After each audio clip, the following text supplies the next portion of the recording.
Hey, DJ. What are you up to today? I'm just trying to understand stocks and how to invest in them, you know. It's all so confusing and I want to make sure I know what I'm doing. Have you heard of them before? Yeah, aren't they like pieces of paper or something that people buy and sell? Yeah, it is something like that. Stocks represent ownership in a company. When you buy a stock, you are essentially buying a small piece of that company. Oh, I see. So, probably then if the company does well, the value of the stock should go up and the person who owns it can sell it for a profit.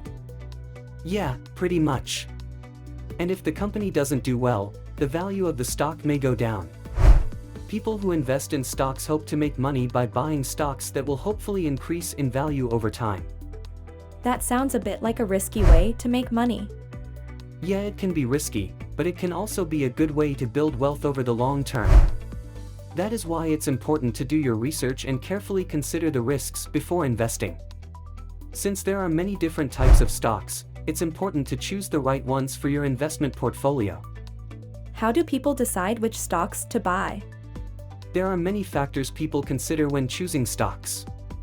Some people look at a company's financial statements and consider factors such as its revenue, profits, and debt. I like to focus on the company's management team, products or services, and its competitive advantage in the market. It's also important to consider the overall state of the economy and the specific industry that a company operates in. Wow, there's a lot to think about. Yes, there is. That's why many people choose to use a financial advisor or broker to help them make informed investment decisions, instead of doing it themselves.